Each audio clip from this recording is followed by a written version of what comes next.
Hola, mi nombre es Elizabeth Estefany Moreira Lemos y a continuación les estaré explicando unos temas de mucha importancia. ¿Qué es la psicología del consumidor? La psicología del consumidor es el estudio del comportamiento y estructuras mentales de los consumidores a fin de poder conocer sus actitudes, motivaciones, creencias y valores. Las informaciones de estos elementos sobre los procesos mentales del consumidor son de mucha utilidad para la toma de decisiones. Hay que tener en cuenta que esto no solo se aplica en las grandes marcas como Coca-Cola, sino que avanzó de forma tal que en cualquier posteo de Facebook o Instagram hay elementos de la psicología de los consumidores. La psicología de los consumidores se encarga de estudiar el comportamiento del consumidor y los aspectos psicológicos que influyen en la decisión de compra de una persona. Según esta disciplina, estos procesos están influenciados por tres grupos externos, los cuales determinan de alguna manera la decisión final del consumidor. Estos tres grupos han sido clasificados en primarios, secundarios y terciarios.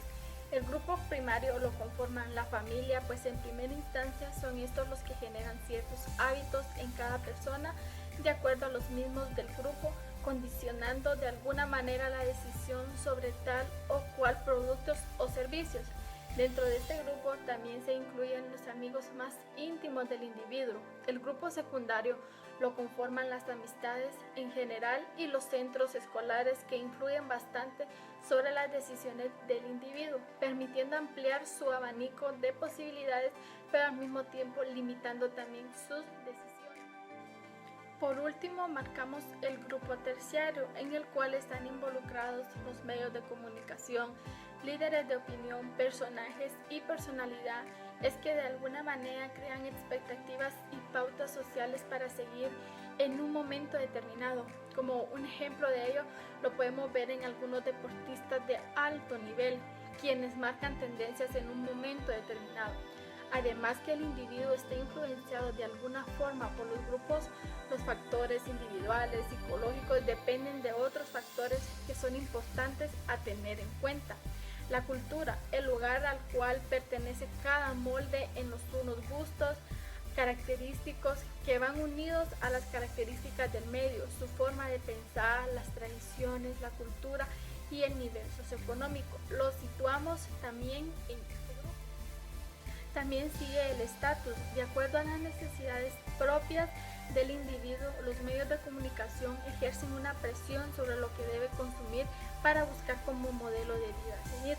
También provoca que los diferentes estratos socioeconómicos aspiren esa forma de vida, causando el consumismo.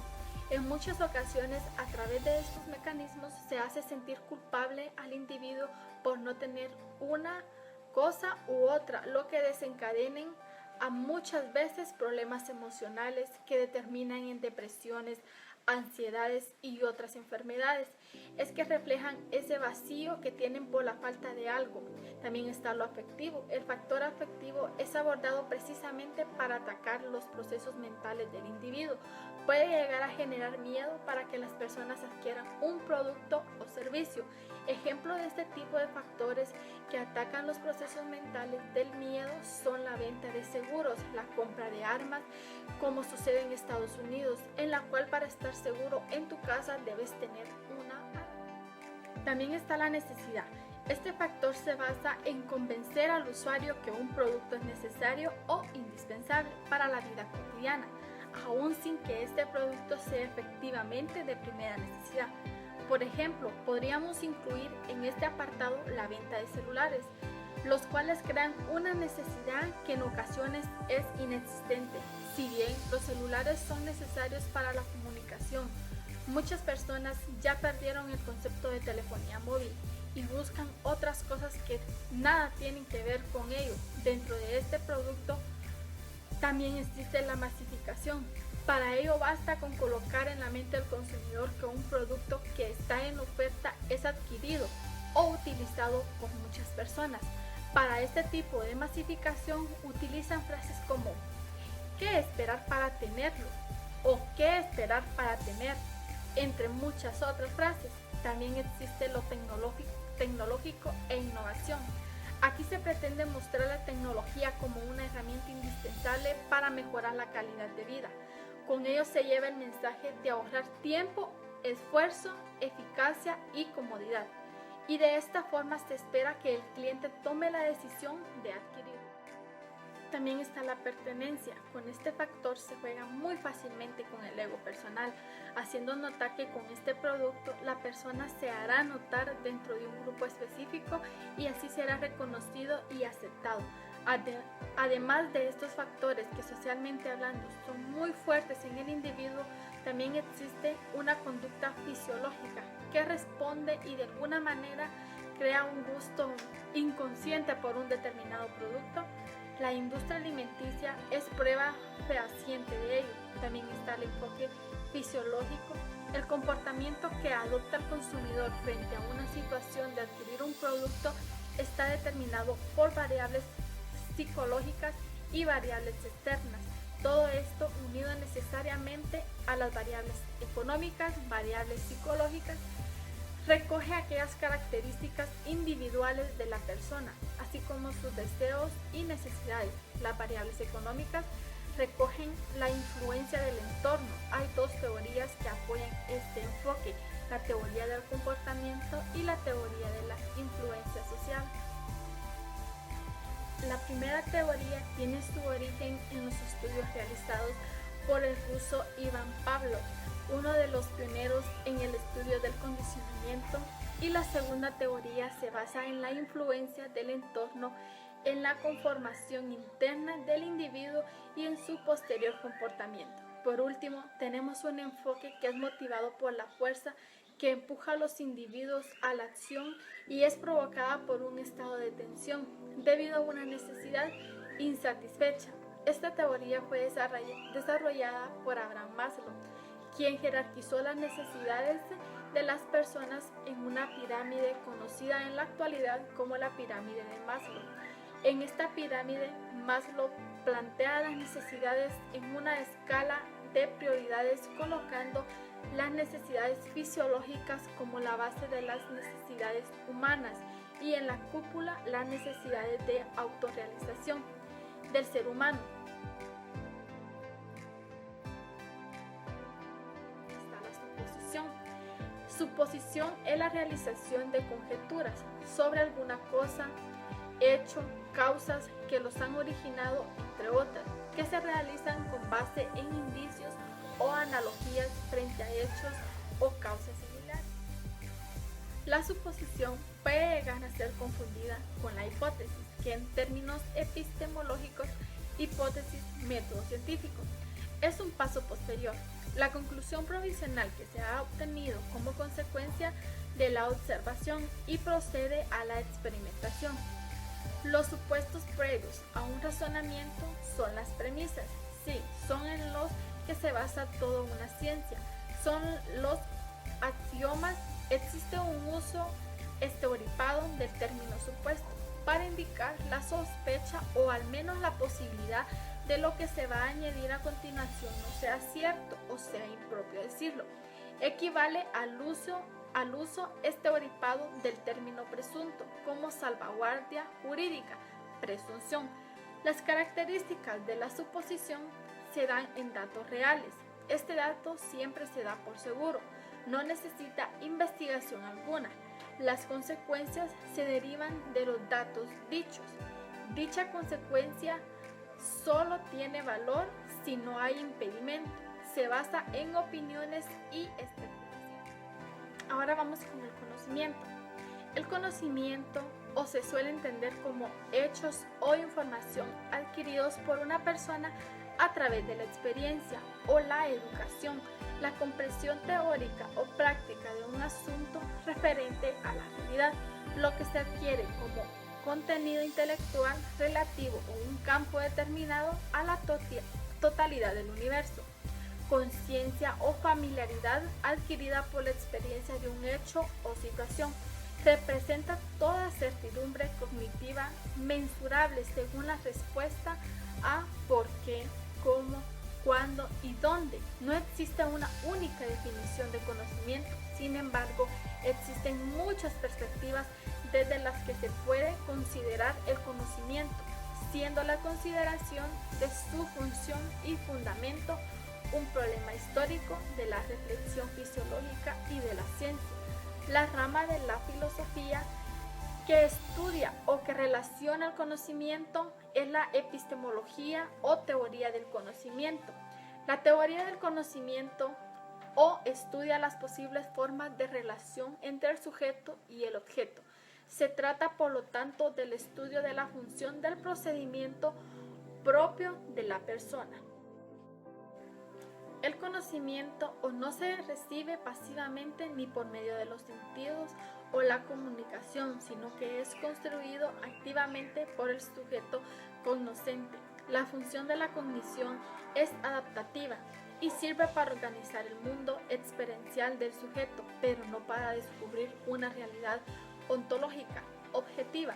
Desde la perspectiva constructiva, el conocimiento equivale a un mapa de senderos, de acciones y pensamientos que en el momento de la experiencia se han convertido en variables. Lo que interesa es que encajen lo suficiente como para asegurar esta viabilidad. En ese sentido, el conocimiento equivale a una función de supervivencia y no a una descripción del mundo exterior. La experiencia adquiere múltiples matices y contenidos en la vida de uno mismo y en la vida social y cultural, y por tanto también los contenidos y conocimientos verdaderos que dependen de un contexto o campo de realidad y no tienen por qué coincidir con los contenidos y el sentido del conocimiento científico. La vida y los conocimientos de la vida como experiencia es un campo mucho más amplio, el de la ciencia. No siempre el conocimiento científico es el más adecuado para vivir y convivir mejor. Por eso hay que admitir una verdad relativa, porque el conocimiento mismo es siempre relativo. Ahora, ¿cómo aproximamos al consumidor?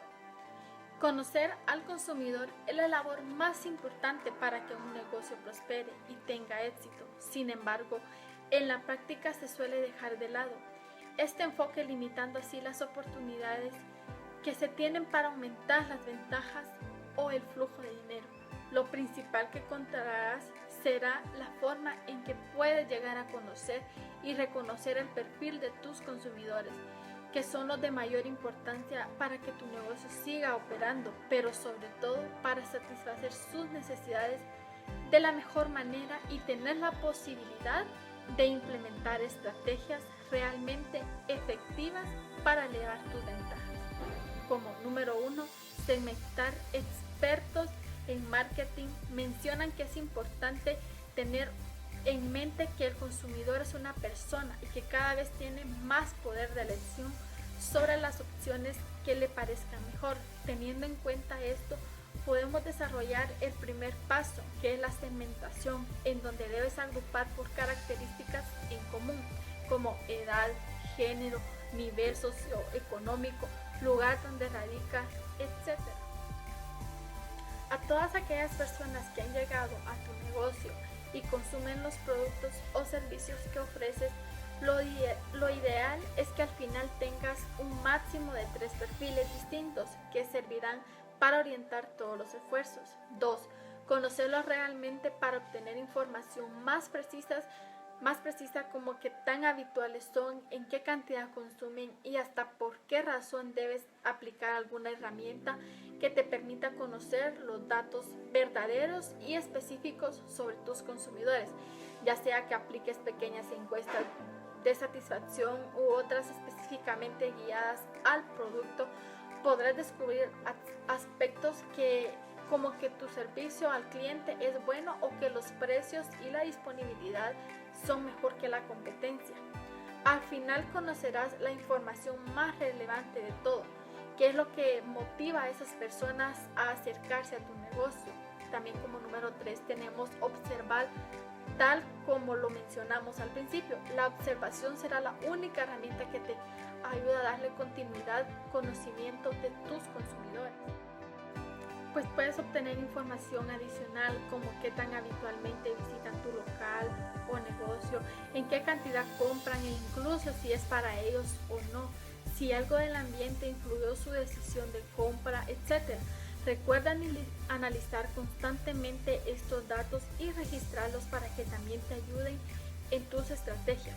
Una vez que ya conozcas a tu consumidor, puedes crear estrategias para incrementar las ventas que tengan que ver con publicidad, marketing y del negocio en general. Pues con información detallada de cuánto, cuándo, para qué y quiénes consumen, ya puedes centrar tus acciones en comunicación más asertiva para canales adecuados, ofertas orientadas a la temporalidad de consumo, implementación de servicios, postventa, capacitación de clientes orientados a la compra, mejorar del modelo de negocio, procesos de servicios al cliente, seguimiento. Por ejemplo, puede que deseas lanzar una campaña de publicidad en redes sociales para atraer más ventas de tus clientes habituales y al mismo tiempo nuevos clientes. Aquí la información sobre su perfil te ayudará a crear esta campaña con el discurso adecuado a su edad, género y gustos, logrando así que tenga un mayor alcance y posibles conversiones, es decir, que tu mensaje llegue a las personas indicadas, logrando que consuman o adquieran alguno de tus productos o servicios. Ahora que retomarás la importancia de tus consumidores y lo que necesitan de ti, cuentas con la mejor arma para hacer que tu negocio crezca y alcance un mayor éxito. Ahora vamos a ver los tipos de consumidores.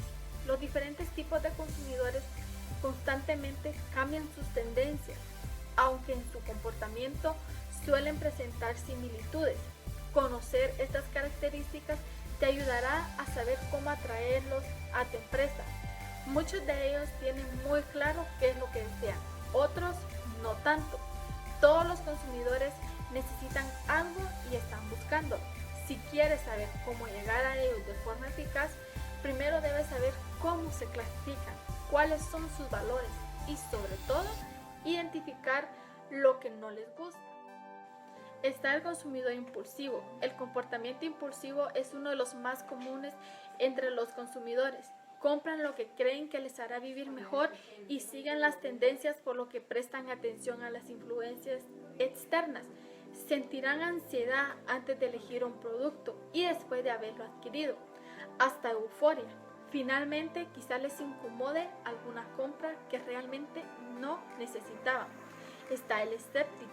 No suelen mostrar entusiasmo a la hora de realizar una compra. Muchas veces pueden mostrarse hasta indiferentes.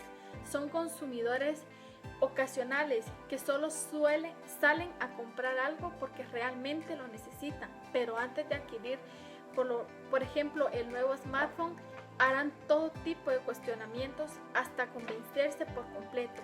Es un consumidor difícil, por lo que atraerlo no es tarea sencilla. Los datos técnicos son importantes.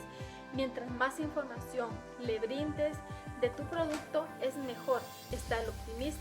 Son muy analíticos y piensan antes de actuar, comprar. Son curiosos y necesitan conocer la opinión de otros para tomar la decisión de adquirir un producto o servicio. Son confiados, saben muy bien lo que quieren. El precio de lo que adquieran será proporcional a la calidad y el uso que le encuentren al producto. Son capaces de pagar altos precios si están convencidos de lo que lo ofrecido influirá positivamente en su vida.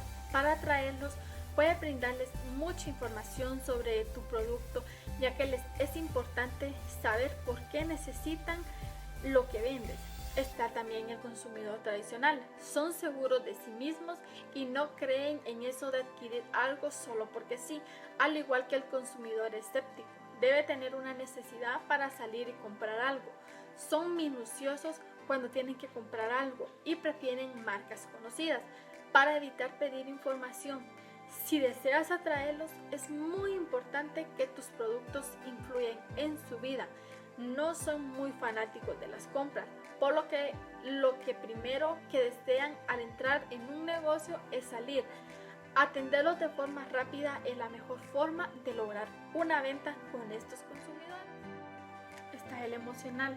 A pesar de que todos los tipos de consumidores están regidos por sus emociones, el comprador emocional busca satisfacer una necesidad concreta.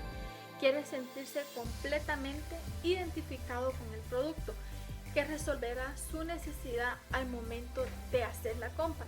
Su estado de ánimo influye en su decisión de compra.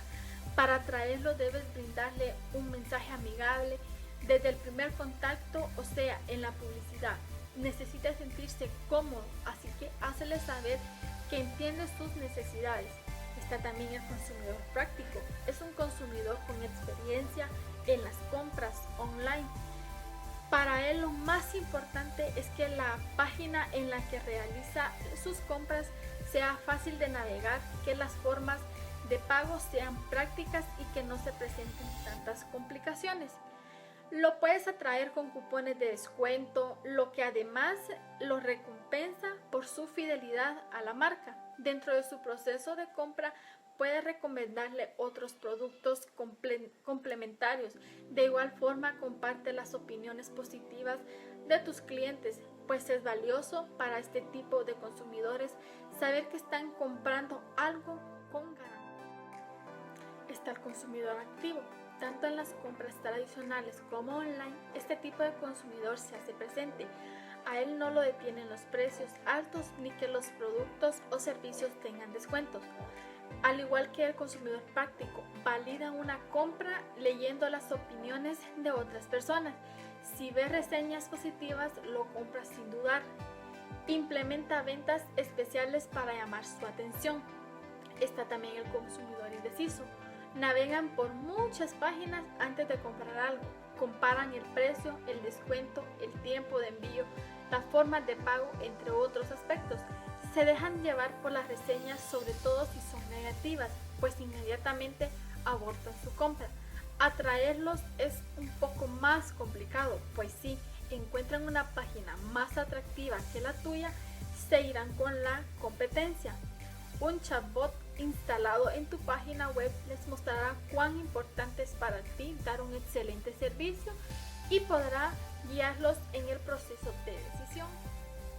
Están los buscadores de experiencias. Son consumidores ocasionales, pues solo cuando se les presenta una necesidad buscan en diferentes páginas. Hacen una búsqueda muy específica, ya que tienen muy claro qué es lo que desean. Para ellos es importante que desde un inicio la página inspire confianza y seguridad. Lo segundo, que destaquen los beneficios y ventajas de comprarte a ti. Si les ofrecen más aspectos de valor, se quedarán contigo. También está el buscador de ofertas. Son muy pacientes y nada impulsivos, en tanto que pueden esperar el tiempo necesario hasta que el producto deseado esté más barato. Para atraerlos, puedes hacer promociones exclusivas que los motivarán y ayudarán a fidelizarlos. También tenemos las técnicas de estudio del consumidor.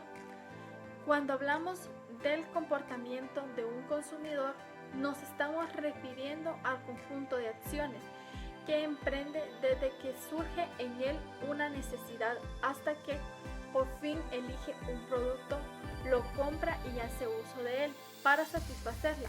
Para complementar el estudio, es preciso también hacer un análisis de todos los factores que de una manera u otra han influido en su conducta, tal como es la observación. Es una técnica que consiste en observar atentamente el fenómeno, hecho o caso, tomar información y registrarla para su posterior análisis. La observación es un elemento fundamental de todo proceso investigativo. En ella se apoya al investigador para obtener el mayor número de datos. Existen dos clases de observación: la observación no científica y la observación científica. La diferencia básica entre una y otra está en la intencionalidad. Observar científicamente significa observar con un objetivo claro, definido y preciso. El investigador sabe qué es lo que desea observar y para qué quiere hacerlo, lo cual implica que debe preparar cuidadosamente la observación. Observar no científicamente significa observar sin intención, sin objetivo definido y por tanto sin preparación previa. La entrevista es una técnica para obtener datos que consisten en un diálogo entre dos personas, el entrevistador y investigador. Y el entrevistado se realiza con el fin de obtener información de parte de este, que es por lo general una persona entendida en la materia de la investigación. La entrevista es una técnica antigua, pues ha sido utilizada desde hace mucho en psicología y desde su notable desarrollo en sociología y en educación. De hecho, en estas ciencias la entrevista constituye una técnica indispensable porque permite obtener datos que de otro modo serían muy difícil conseguir. La encuesta. La encuesta es una técnica destinada a obtener datos de varias personas cuyas opiniones impersonales interesan al investigador. Para ello, a diferencia de la entrevista, se utiliza un listado de preguntas escritas que se entregan a los sujetos, a fin de que les contesten igualmente por escrito. Este listado se denomina cuestionario. Es impersonal porque el cuestionario no lleve el nombre ni otra identificación de la persona que lo responde, ya que no interesan esos datos. Es una técnica que se puede aplicar a sectores más amplios del universo, de manera mucho más económica que mediante entrevistas. Varios autores llaman cuestionario a la técnica misma. Los mismos u otros unen en un mismo concepto a la entrevista y al cuestionario denominado encuesta, debido a que en los casos se trata de obtener datos de personas que tienen alguna relación con el problema que es materia de investigación. ¿Qué es buyer persona? Una buyer persona es una representación semificticia de nuestro consumidor final o potencial, construida a partir de su información demográfica, comportamiento, necesidades y motivaciones. Al final, se trata de ponernos aún más los zapatos de nuestro público objetivo para entender qué necesitan de nosotros. Está basada en datos reales sobre el comportamiento y las características demográficas de tus clientes, así como en una creación de sus historias personales, motivaciones, objetivos y retos y preocupaciones. Una buena definición de buyer persona pasa justamente por el contacto con tu público objetivo, de manera que en un rápido análisis puedas identificar características comunes entre los potenciales compradores. Si tienes una base de clientes, ese será el lugar perfecto para empezar tus investigaciones. Aunque tengas perfiles diferentes de individuos o empresas que consumen tu producto, algunos de ellos tienden a ser ejemplos de tu buyer persona. Un consejo importante es enfocarse tanto en clientes satisfechos como insatisfechos. En ambos casos seguramente aprenderás algo sobre la percepción de tu producto y qué desafíos tus clientes están enfrentando.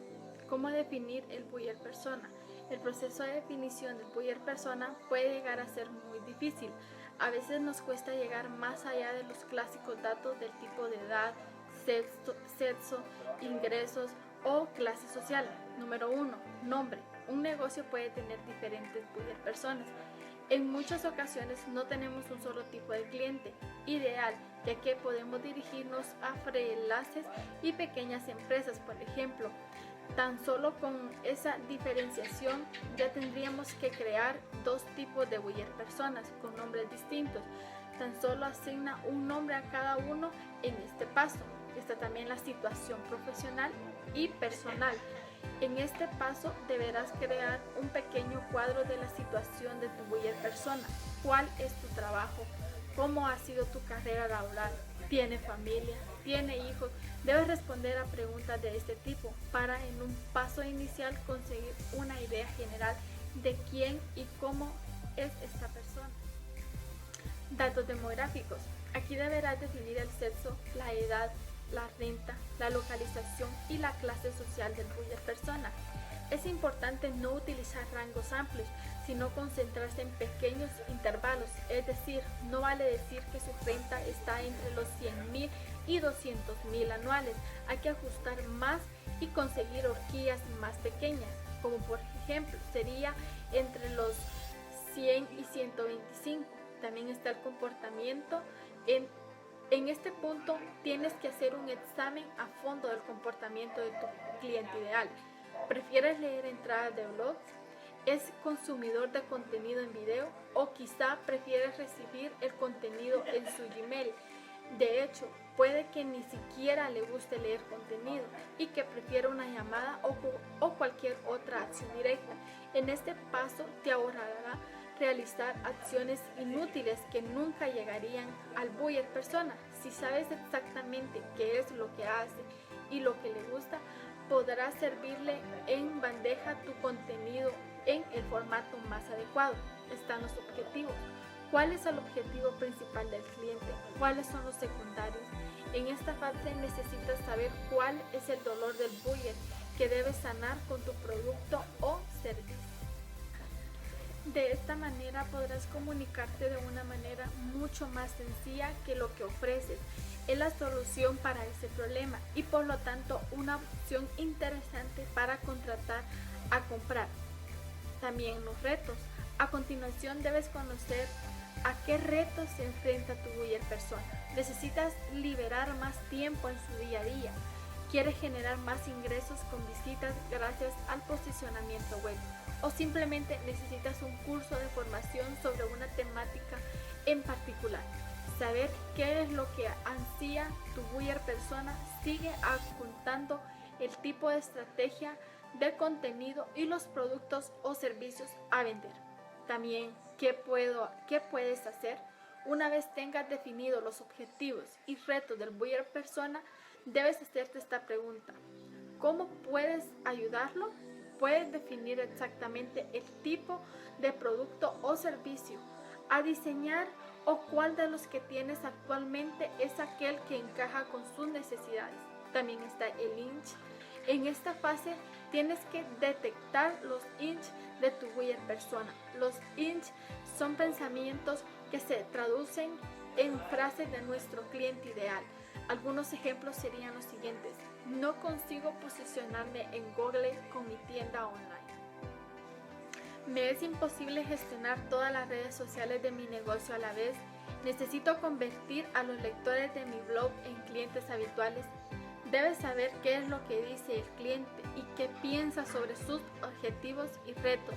Haciendo este pequeño juego, seguirás recabando más y más datos sobre el buyer persona. También están las quejas y preocupaciones. Tras detectar los inch, intenta descubrir cuáles serían las objeciones que le podría tu posible cliente a tu producto. ¿De qué se quejaría?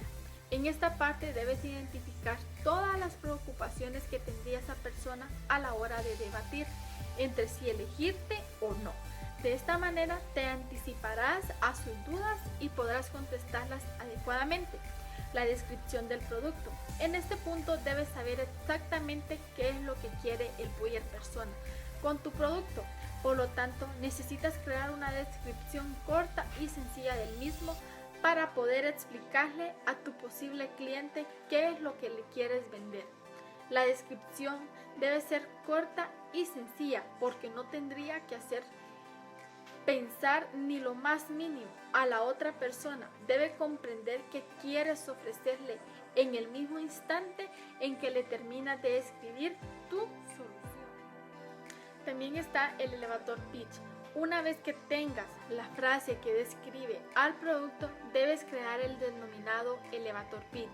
No es más que un discurso de 1 minuto en el que debes convencer al buyer persona de que tu solución es la adecuada. Tendrías que ser capaz de convencerlo en un simple viaje en ascensor, tal y como determina el nombre de elevator pitch. Ahora que ya sabes cómo definir un buyer persona en 11 pasos, te animo a ponerlo en práctica y a crear el buyer persona de tu compañía de marketing. Muchas gracias por su atención y espero estos temas hayan sido de mucha importancia y que los pongan en práctica.